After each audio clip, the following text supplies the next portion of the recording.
वो हमारे बीच में आज के संदेश को लेकर के आएंगे।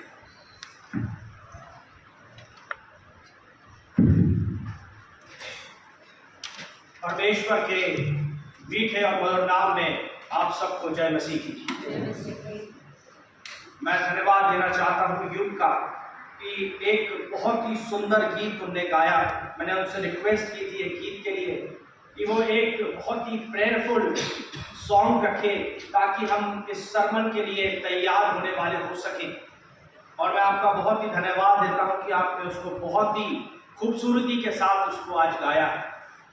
सर्वप्रथम हम परमेश्वर को धन्यवाद देना चाहते हैं कि उसने हमें एक बार फिर से मौका दिया है कि हम उसके इस भवन में आकर उसके उस जीवते कलाम को सुनने वाले हो सकें। मेरे आज के इस सरमन के सेकंड पार्ट को जो कि मैं आज आपके सामने बांटने जा रहा हूं, इसका जो मैंने पहला पार्ट आपके साथ साझा किया था वो आज से 5 वर्ष पूर्व 2020 में जब कोविड का पहला फेज आया था और हमारे चर्चेस बंद थे, उसके बाद मैंने इस सरमन को आपके साथ शेयर किया था।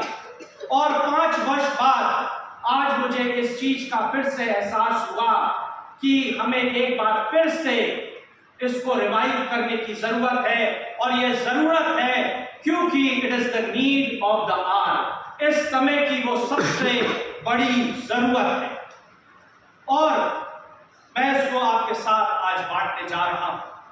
मैं इसको शुरू करूंगा एक छोटी सी कहानी के साथ कि किस प्रकार हमारा ये एक जो इंसानी इमोशन है कैसे वो परमेश्वर के सामने बहुत ही महत्वपूर्ण ठहरता है। एक छोटे से बच्चे की कहानी है और उस कहानी का शीर्षक है the boy who wept in the rain. वो बच्चा जो बरसात में रोया। एक छोटा सा बच्चा है जिसका नाम है सैमुअल। वो एक छोटे से गांव में रहता है और अपने मम्मी पापा के साथ वो अपना जीवन बड़े अच्छे ही तरीके से व्यतीत कर रहा है। और वो बच्चा जब उसको बाहर खेलना बहुत पसंद है, वो बहुत खुश है हर चीजों में। उसी बीच में उसके पिता को किसी कार्य की वजह से घर छोड़कर दूर कार्य करने जाना पड़ता है और उसका पिता कुछ दिनों के लिए, कुछ महीनों के लिए घर से दूर जा चुका है। अब वो बच्चा जो पहले उस चीज को नहीं समझ पाया था, अब धीरे धीरे अपने उस बाप की प्रेजेंस को वो अपने जीवन में महसूस करना स्टार्ट कर रहा है। कुछ आवाज आती है तो उसको लगता है कि उसका बाप उसके घर के दरवाजे पे आके खड़ा हुआ है। वो ऐसे धीरे करते करते वो चीजें उसके अंदर बिल्डअप होती चली जाती है। एक शाम जब वो अपनी घर में खिड़की के सामने बैठा हुआ था और रोड की तरफ नजर रखा हुआ था और बहुत ही तेज बारिश हो रही थी, अंधेरा छा गया था और उसी क्षण बारिश बहुत तेज हो गई और इस बच्चे की जो फीलिंग थी वो इतनी ज्यादा अनकंट्रोलेबल हो गई थी कि वो दरवाजे को खोलकर सीधे बरसात में जाके खड़ा हो जाता है और ऊपर देखकर चिल्लाता है, God do you hear me? क्या परमेश्वर तू मेरी आवाज सुनता है? गॉड डू यू सी मी? क्या परमेश्वर तू मुझे देखता है? उसकी और ये शब्द बोलकर वो आंसुओं के साथ रोने लगता है और उसके आंसू उस पानी के साथ मिलने लगते हैं और उसकी माँ उसकी आवाज को सुनकर दौड़कर उसके पास आती है, उसके पास घुटनों पर बैठ जाती है, उसको गले से लगा लेती है कि बेटा क्या बात है। तो वो कहता है कि माँ, अब मुझसे उस बाप का प्रेजेंस नहीं रहा जाता, अब मैं अपने आंसुओं को कंट्रोल नहीं कर पाता। तो माँ से कहती है कि देख बेटा, ये जो बरसात हो रही है ये अब इस बंजर जमीन को, इस जगह को क्या करेगी? हरियाली कर देगी। उस चीज की उसको जरूरत थी और आज जो तूने इन आंसुओं को यहाँ पे बहाया है ये परमेश्वर के सामने नोटिस किया गया है और वो तेरे आंसुओं का उत्तर बहुत जल्द देगा। और माँ उस बच्चे को लेकर अपने घर में लेके आ जाती है और उसको चेंज करके जब वो रूम में जाता है, अचानक से एक दस्तक होती है और वो लड़का दौड़कर अपने गेट पर जाता है और देखता है कि उसका बाप पूरा भीगा हुआ लेकिन हंसता हुआ चेहरा लेके वो वहां खड़ा होता है। लेकिन इस क्षण उस बच्चे के आंखों में जो आंसू है वो खुशी के आंसू है। God has turned his tears of pain into tears of joy. आज का मेरा जो सरमन है वो है the need of the hour, that is tears, हमारे आंसू। और ये मेरे सरमन का ये दूसरा पार्ट है, क्योंकि मुझे लगा कि एक बार जरूरी है कि हम इस परमेश्वर के वचन को और भी गहराई के साथ जानने वाले हो सके। हमारे जीवन में बहुत से अनेक प्रकार के डार्क फेजेस आते हैं और इन डार्क फेजेस में हमारे अंदर बहुत सा बह बन जाता है। वो बह चाहे वो दुख का हो, वो बह हमारे फ्रस्ट्रेशन का हो, वो बह हमारे डिप्रेशन का हो, वो हमारे रिग्रेट का बह हो। ये यहाँ बैठा हुआ प्रत्येक व्यक्ति उस चीज को एक्सपीरियंस कर चुका है। और इसी भय के बीच में जब हम आगे बढ़ते चले जाते हैं, ये जो डार्कनेस है वो अनेक प्रकार के फॉर्म्स लेती चली जाती है। वो चाहे हमारे जीवन में अनिश्चितताएं क्यों ना हो, अनसर्टेनिटीज क्यों ना हो, अकेलापन क्यों ना हो, वो कष्ट क्यों ना हो, दुख क्यों ना हो, इसी फियर के साथ हमारे जीवन में एक बहुत ही महत्वपूर्ण सामने आती है। और वो एक ऐसी चीज है जिसका हिसाब आपका और मेरा खुदा रखता है, जिसको वो नोटिस करता है, और वो है आंसू। ये जो हमारे आंसू है ये बहुत ही प्रेशियस है in the eyes of the God. हमारे ये जो आंसू है जो हमारे मुश्किल समय में निकलते हैं वो ज्यादातर तक हमें पैरालाइज कर देते हैं। ये हमारे आंसू जो डर के आंसू है, चाहे वो सॉरो, फ्रस्ट्रेशन, रिग्रेट, किसी भी चीज का, वो हमें पैरालाइज कर देते हैं। यहां तक कि हमें परमेश्वर की उपस्थिति के ऊपर डाउट करने पे मजबूर कर देते हैं। टीयर्स एक ऐसा साइन है कि वो एक वीकनेस का साइन माना जाता है। एक कहावत है that brave main do not cry, परंतु हम बाइबल में देखते हैं कि बड़े से बड़ा राजा, ब्रेव से ब्रेव मैन, वो रोए हैं। और बाइबल जो है वो हमें इन आंसुओं के बारे में एक बहुत ही पावरफुल पर्पस बताती है। बहुत ही ज्यादा पावरफुल पर्पस है इसका आंसुओं में। हमारे जो आंसू हमारी आंखों से बहते हैं, हमें उसे छुपाना नहीं है, उससे हमें अशेम्ड फील नहीं करना है, क्योंकि ये वो प्रार्थना का फॉर्म है जो सिर्फ आपके और आपके खुदा के बीच में है। It is a form of prayer between you and your God. जब हम इन आंसुओं की काली घाटियों के बीच से होके हम गुजरते हैं, और इन ऐसा मसीही होने के नाते जो हमारी आंखों से सबसे पहले आंसू निकलते हैं, ये आंसू तब निकलते हैं जब हमें ये रियलाइज होता है कि हमारे सिंफुल नेचर ने हमें परमेश्वर की उस जगह से छीन लिया है। These our sinful lives have robbed us from our place with God.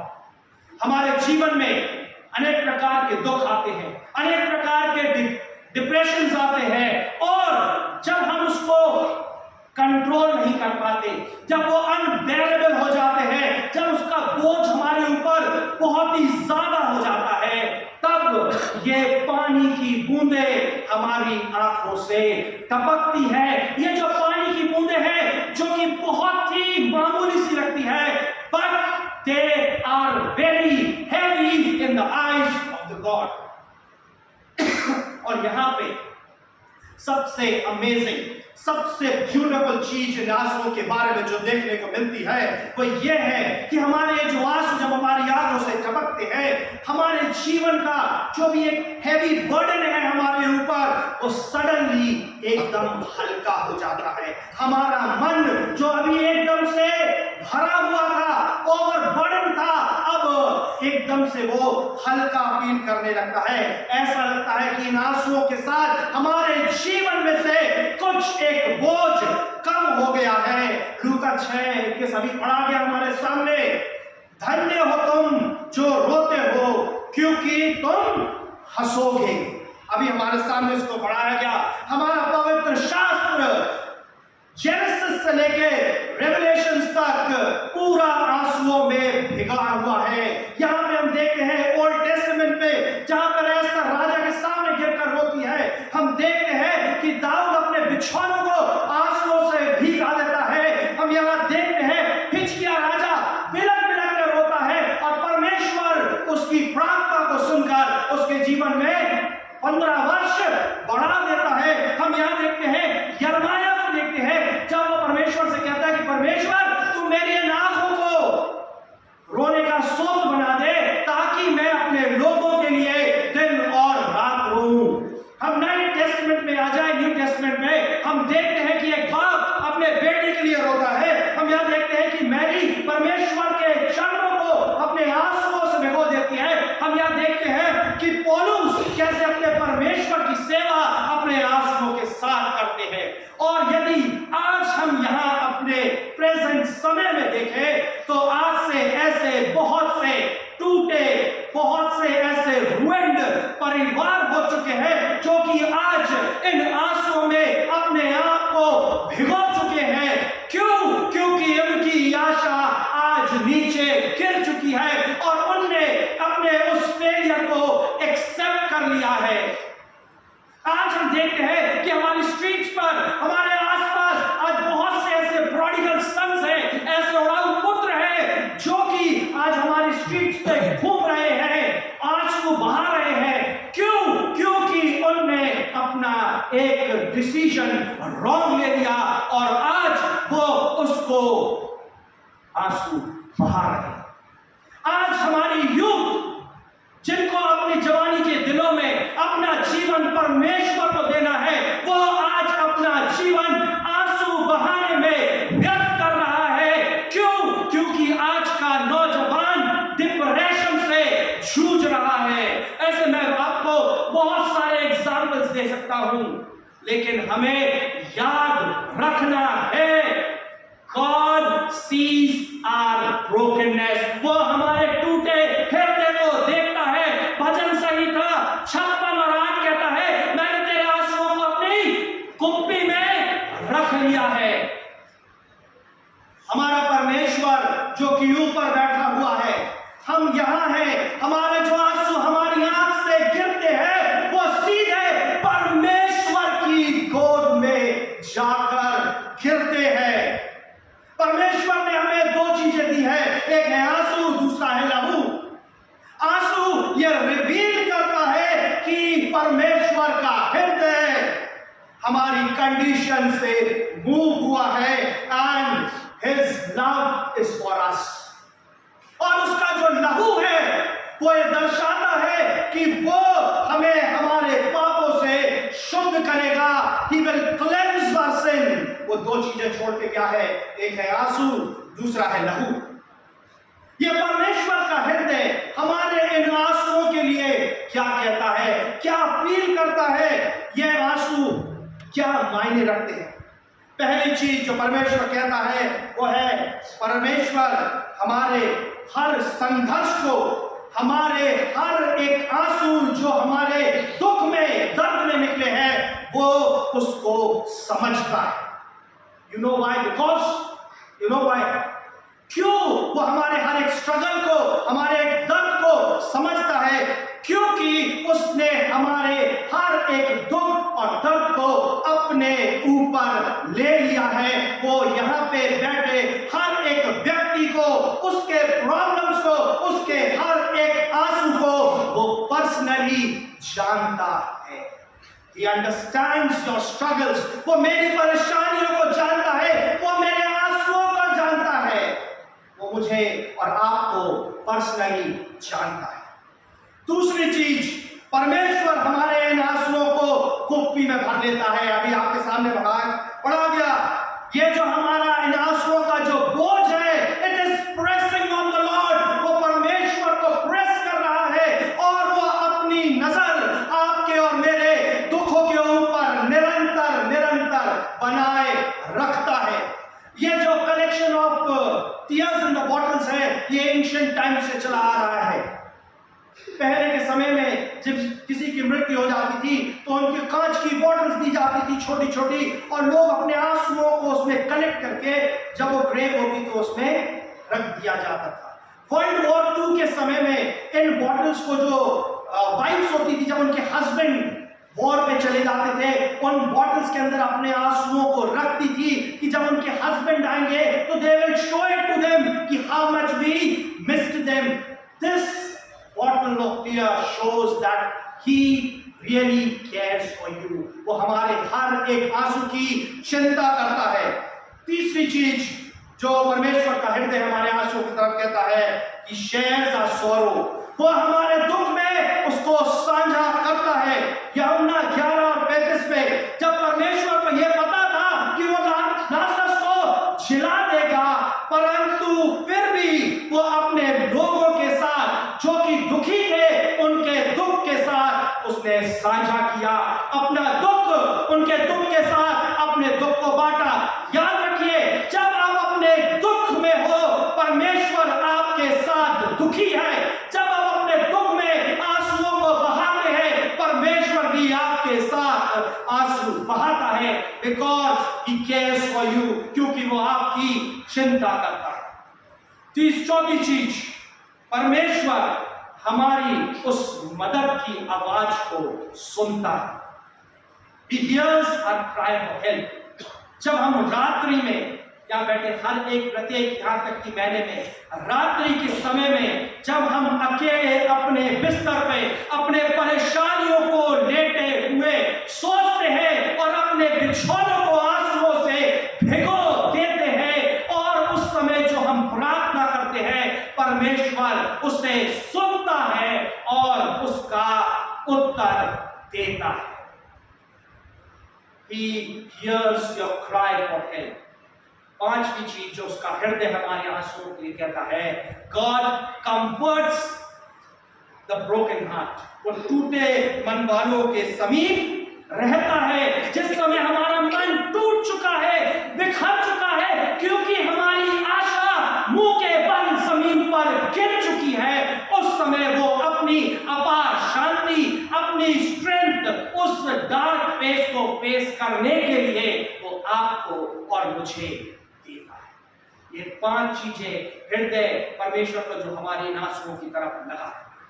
Bible में अनेक प्रकार के आंसुओं का वर्णन किया गया है, चाहे वो टीयर्स ऑफ फॉरगिवनेस हो, चाहे वो पश्चाताप के आंसू हो, चाहे वो ग्रैटिट्यूड के आंसू हो, चाहे वो रिपेंटेंस के आंसू हो, चाहे वो खुशी के आंसू हो, यहां तक कि नर्क के आंसुओं के बारे में भी वर्णन किया गया हुआ है। परंतु आज जो मैं आपके सामने बात करने जा रहा हूं वो और भी ज्यादा महत्वपूर्ण है। वो 4 चीजों के लिए मैं आपसे बात करूंगा। पहला है The tears of sorrow। ये जो हमारे दुख के आंसू, ये जो हमारे आंसू, हमारा जीवन है, जब इससे हम आगे बढ़ते जाते हैं हमारे जीवन में अनेक प्रकार के दुख, अनेक प्रकार की अनिश्चितताएं, अनेक प्रकार के लॉसेस, अनेक प्रकार की डिसअपॉइंटमेंट और हमारे सपने जब टूट जाते हैं, जब हम अपने आप को इस पूरी भीड़ में अकेला पाते हैं, तब हमारी आंखों से आंसू निकलते हैं और वो आंसू परमेश्वर उसको नोटिस करता है। He sees your tears right now। आप अगर परमेश्वर के भवन में बैठकर आंसू बहाते हैं, He sees your tears। हम यहाँ पे देखते हैं हन्ना का एग्जाम्पल हमने यहाँ पे पढ़ा, जो कि मिलता है हमको 1 शमूएल 1:10 और 11 में, जहां हमने अभी पढ़ा कि हन्ना को पुत्र नहीं हो रहा था और वो बहुत ही she wept bitterly, इंग्लिश में लिखा है bitterly, बहुत बुरी तरीके से वो रो रही थी। और वर्स 11 कहती है, देखो मैं कितनी अधिक दुखी हूं। वहां दुखी हूं नहीं लिखा, वहां लिखा है अधिक दुखी हूं, और उस दुख के कारण उसकी आंखों से आंसू गिर रहे हैं। वो इतनी ज्यादा दुखी है कि वो उसको बस पुत्र चाहिए। उसने प्रॉमिस कर दिया खुदा से कि खुदा मैं उस पुत्र को तेरे लिए दे दूंगी, तेरे भवन के लिए उसको दे दूंगी। और वर्ष 13 कहती है कि हन्ना अपने हृदय में प्रार्थना कर रही है। बहुत साफ लिखा हुआ है, हन्ना प्रार्थना कर रही नहीं लिखा, हन्ना अपने हृदय में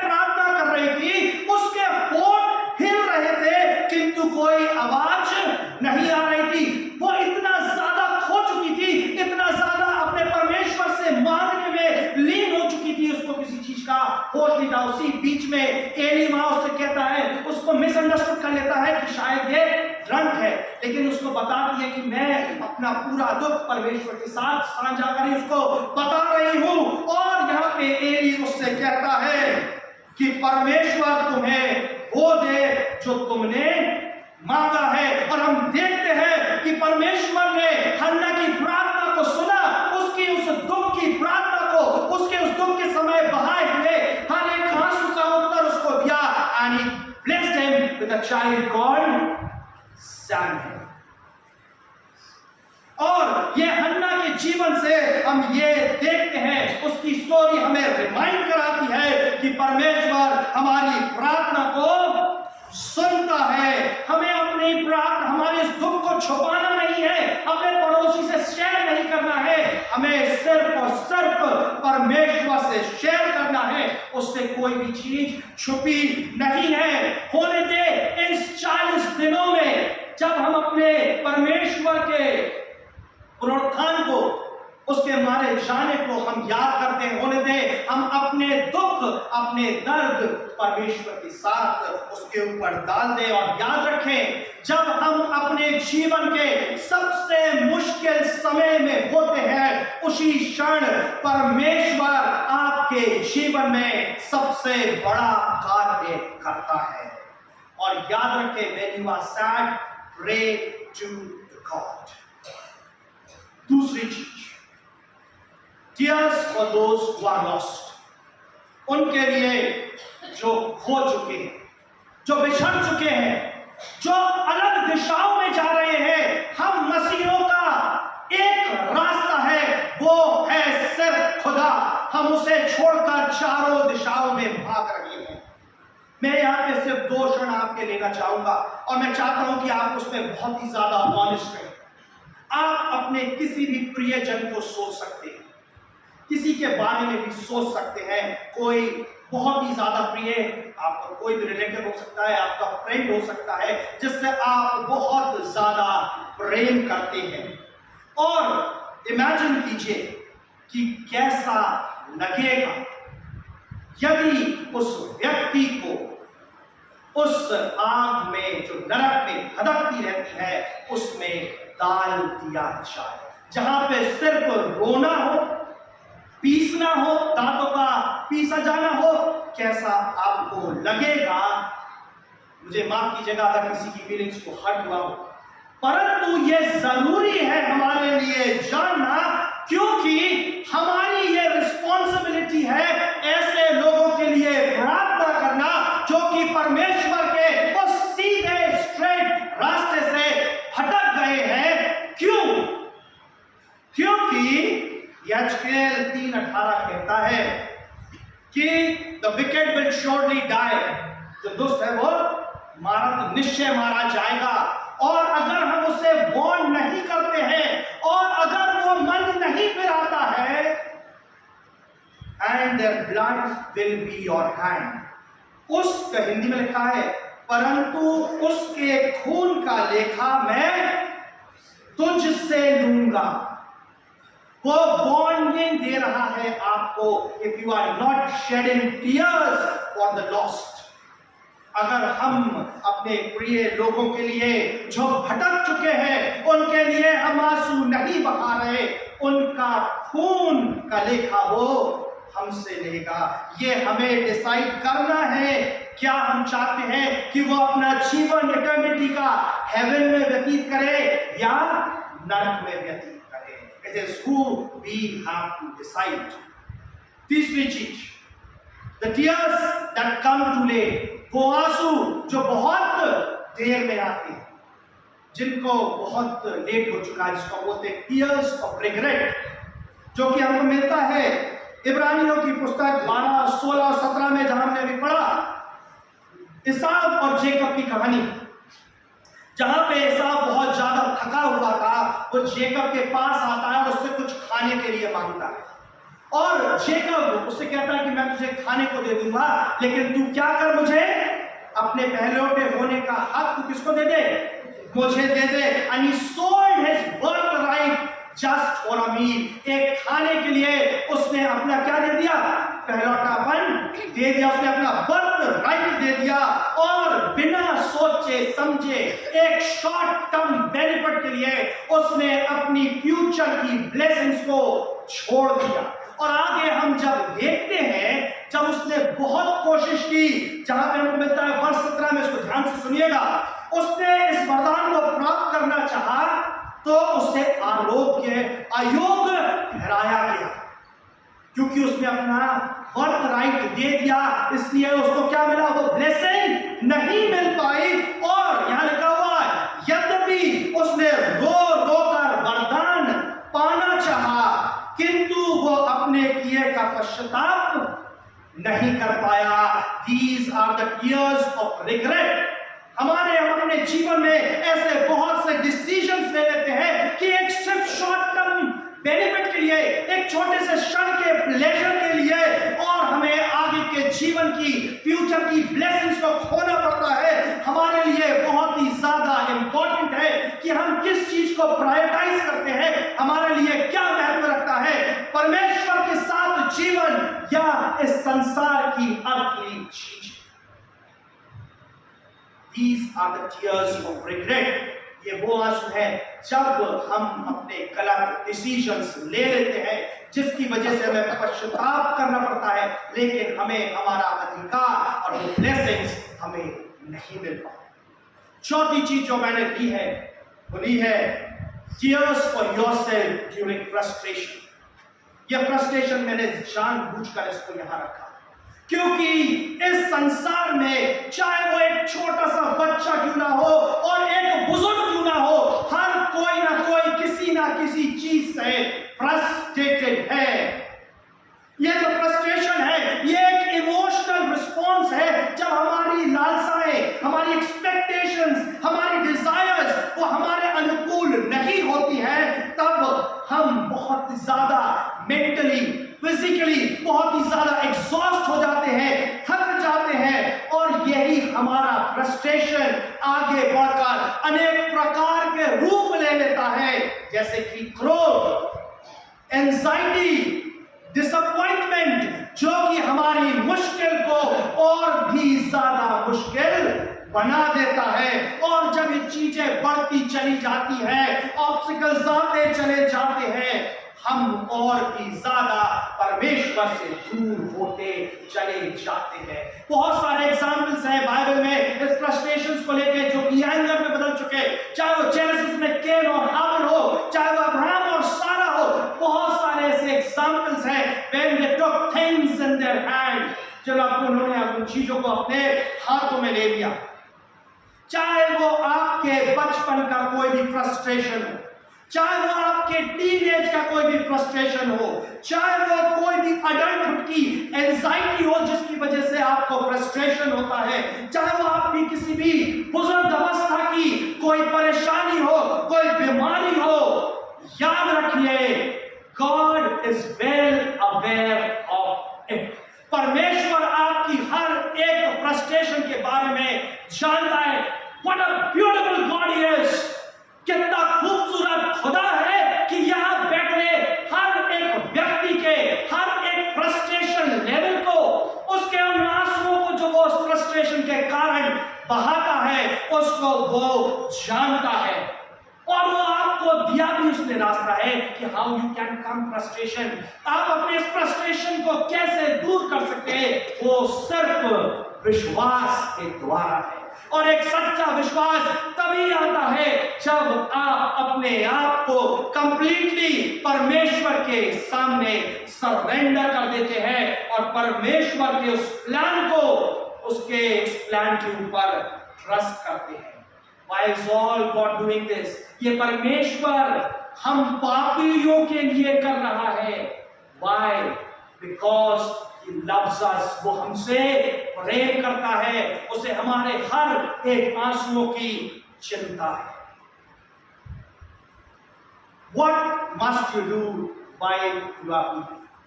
हमें क्या करना चाहिए जब ये आंसू की बूंदें, ये भारी बोझ जो हमारी आंखों से गिरते हैं, तब हमें क्या करना चाहिए?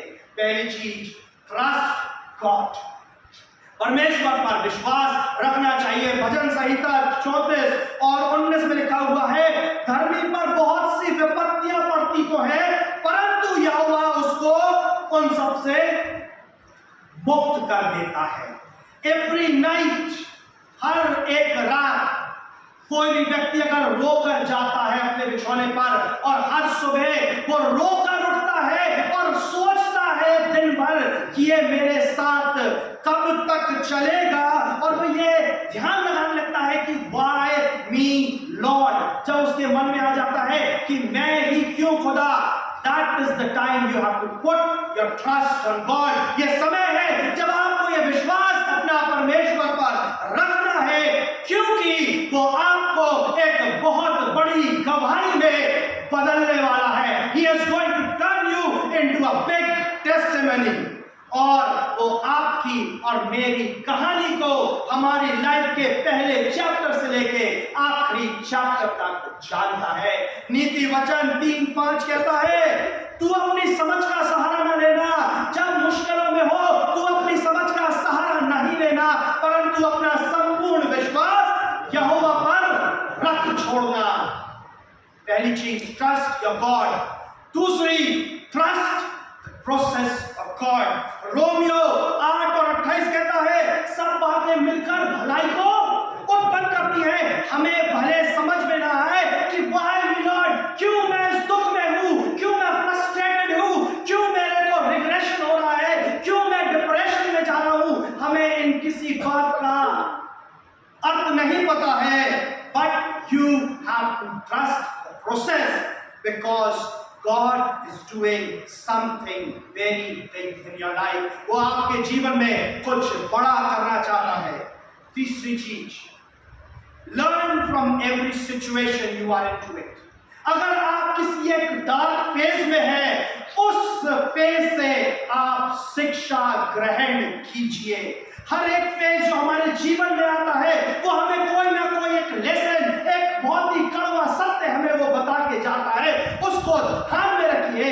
अगर फ्यूचर में वो दोबारा रिपीट होती है, you know what you have to do. आपको ध्यान होना चाहिए कि मुझे क्या करना है, and that is very simple, turn yourself to God. हमें सिर्फ परमेश्वर की तरह मुड़ना है। चौथी चीज, अपने हृदय की और अपने मन की रखवाली करना। Guard your feelings and your heart, क्योंकि हमारा ये हृदय, हमारा ही मन डिसाइड करता है कि हमारा जीवन किस रास्ते पे जा रहा है। सीधे को छोड़कर कहीं भटक तो नहीं रहा है। हमारे आसपास क्या चल रहा है हम उसको कंट्रोल नहीं कर सकते, परंतु जो हमारे अंदर है हम उसको कंट्रोल कर सकते हैं। Don't let Satan steal your joy. शैतान को आपकी खुशियों को छीनने नहीं दीजिए। पांचवी और मुख्य बात, read and meditate the word of God. परमेश्वर के वचन को पढ़िए और उसको समझिए कि परमेश्वर आपसे क्या कहना चाहता है इस मुश्किल दिनों में, वो आपसे क्या बात करना चाहता है। ये 5 चीजें जो हमें ध्यान में रखना है जब हम इन आंसुओं को बहाते हैं। हमारी there is a happy ending for our story. हमारे जीवन में हैप्पी एंडिंग जरूर है। ये मायने नहीं रखता कि हम हमारी फैमिलीज की वजह से, अपनी बिगड़ी हुई फैमिलीज की वजह से या बड़े फैमिलीज की परेशानियों की वजह से कितने आंसुओं को बहा रहे हैं। ये मायने नहीं रखता कि हम कितने आंसू कोई हम पर ब्लेम कर रहा है उसकी वजह से बहा रहे हैं। ये मायने नहीं रखता कि हम अपनी हेल्थ की वजह से कितनी परेशानियां उठा रहे हैं, कितने आंसू बहा रहे हैं। ये मायने नहीं रखता कि मेरे आंसुओं का कारण मेरा कोई प्रिय ही है। ये मायने नहीं रखता। व्हाई? क्योंकि परमेश्वर प्रकाशित वाक्य में कहता है that God will wipe away every tear. वो आपके हर एक आंसुओं को पोंछ देगा, and he will turn them into shouts of joy. वो आपके आंसुओं को खुशी में बदल देगा। वो कहता है, इसका वचन कहता है, एक नया सवेरा आ रहा है और ऐसी कोई रात नहीं जिसका सवेरा ना। यहां पे एक्शन की जरूरत है हमें। ये बहुत ज्यादा एक्शन इसलिए इंपॉर्टेंट डिसीजन है कि जब हम बिखर जाते हैं, हम टूट जाते हैं, it's time to cry out to Lord, परमेश्वर की तरफ नजर उठा दे। कि अब हम पश्चाताप करते हैं, इट इज नेसेसरी कि हम आंसुओं को बहाएं। जब हम दुख में हैं, कष्ट में हैं, किसी को सफर करता हुआ देखते हैं, ये जरूरी है हम दूसरे के प्रति कंपैशन दिखाएं। जब हम खुश होते हैं और जरूरी है कि हम उसकी स्तुति और महिमा करें और खुशी के आंसू बहाएं। और जब हमारे ऊपर बोझ होता है, वो समय है to pray and shed tears for yourself. परमेश्वर से कहें, क्योंकि वो आपका और मेरा पिता है। हम उसके बच्चे और हम अपने पिता से बोल सकते हैं। हमें अपने परमेश्वर से कहें, Lord you did it for them. परमेश्वर तूने उनके लिए किया है। बाइबल में अनेक प्रकार के लोगों के लिए तूने किया है। परमेश्वर तू भी मेरे लिए कर। मेरे इन आंसुओं का उत्तर तू मुझे दे। एंड आई प्रॉमिस यू, परमेश्वर इन 40 दिनों में अगर आप अपना दिल, अपना जीवन उसे देते हैं, God is going to answer every single tear that you have wept। हर एक आंसू का वो हिसाब और हर एक आंसू का उत्तर वो आपको देगा। हमें उस परमेश्वर के ऊपर विश्वास रखना है, उसके उस प्रोसेस पे ट्रस्ट करना है और परमेश्वर के वचन को पढ़ना और उसको समझकर उस पे चलना है। मैं सिर्फ एक वर्ष आपके सामने पढ़ूंगा, भजन संहिता 56 और 4, उसको खोल लें और मैं उसको बड़ी अच्छी तरीके से पढ़ूंगा और सब लोग कोशिश करें कि वो आप उसको पढ़े। भजन संहिता 56 और 4। परमेश्वर की सहायता से मैं उसके वचन की प्रशंसा करूंगा। परमेश्वर पर मैंने भरोसा रखा है, मैं ना डरूंगा। कोई प्राणी मेरा क्या कर सकता है? क्या हम बाइबल में लिखी हुई बातें झूठी हो सकती हैं? नहीं हो सकती। यहां साफ लिखा हुआ है, परमेश्वर पे मैंने भरोसा रखा है, मैं ना डरूंगा। भले ही आप कितने ही फ्रस्ट्रेटेड हो, कितने भी सॉर्ट में हो, कितनी भी परेशानियों में हो, याद रखिए, God is always with you। I am God। धन्यवाद धन्यवाद धन्यवाद जो पिता परमेश्वर, एक बार फिर से हम तेरे चरणों के पास आते हैं पिता। हम तुझे धन्यवाद देते हैं पिता कि तूने हमें अपने